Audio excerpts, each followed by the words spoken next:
Bonjour, vous regardez Tesla Geek. On ne peut vraiment plus faire confiance au site de Tesla.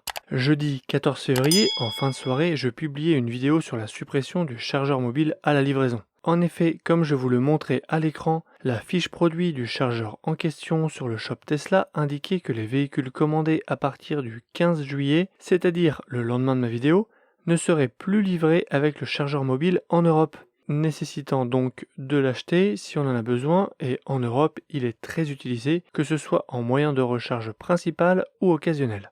L'information était claire, nette et précise.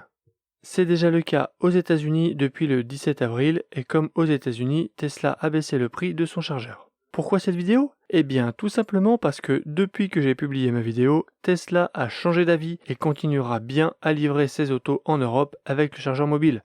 En tout cas, pour l'instant. La mention sur la fiche produit a d'ailleurs été supprimée du shop.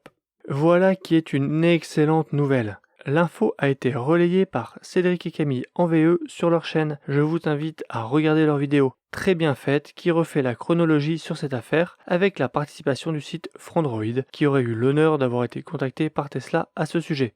Ce n'est pas la première erreur que Tesla fait sur leur site, j'espère sincèrement que ce sera la dernière. Réjouissons-nous quand même sur le maintien de l'UMC à la livraison.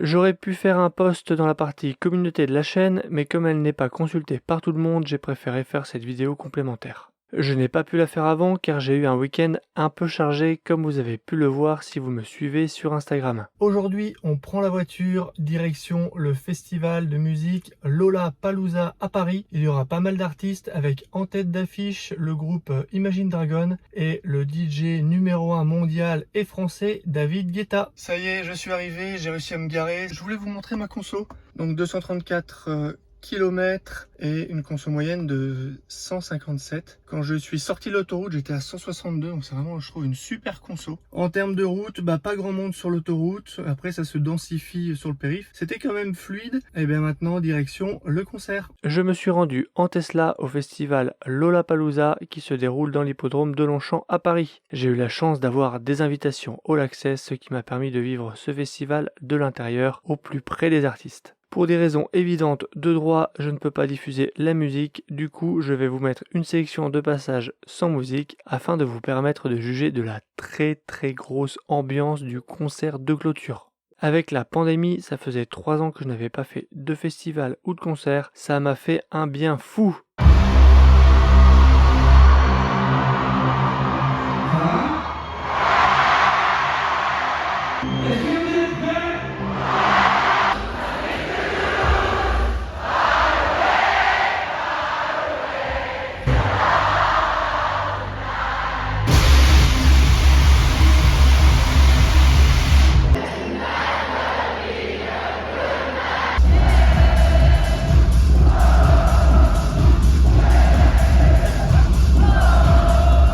Retour le lendemain après une courte nuit de sommeil, je n'ai pas relevé ma consommation, j'ai fait un arrêt à Senlis où j'ai croisé un abonné qui se reconnaîtra pour prendre juste de quoi retourner à Lille. Superchargeur V2 où une stèle sur deux était occupée quand je suis arrivé, donc je n'ai eu que d'autre choix que de partager une paire avec quelqu'un.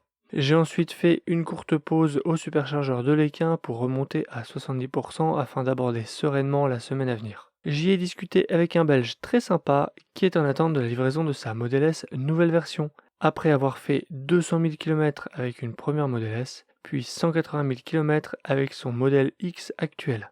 Le superchargeur de l'Équin était presque plein, il restait une seule stèle de libre. Et là, on passe au coup de gueule. Il aurait pu en rester une de plus si cette Model S n'occupait pas un emplacement de recharge pour rien puisqu'elle n'est pas branchée.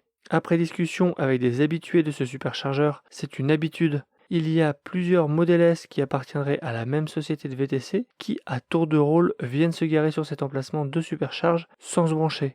Je trouve ce comportement totalement inapproprié et irrespectueux envers les autres usagers. On se plaint suffisamment des thermiques qui squattent les emplacements de recharge, c'est pas pour que des 100% électriques viennent faire la même chose.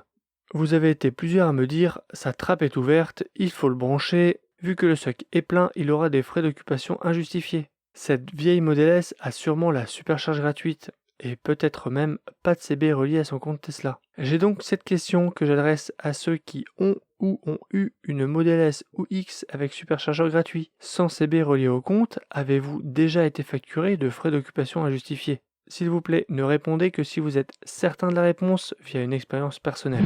Un correctif, un mini road trip et un coup de gueule. C'est tout pour aujourd'hui. Et je vous dis à bientôt pour une prochaine vidéo. Si tu as aimé cette vidéo ou que tu veux soutenir la chaîne, mets un like. Tu peux t'abonner pour recevoir les notifications de mes prochaines vidéos et aider la chaîne à être mieux référencée. N'hésite pas à donner ton avis en commentaire. À bientôt!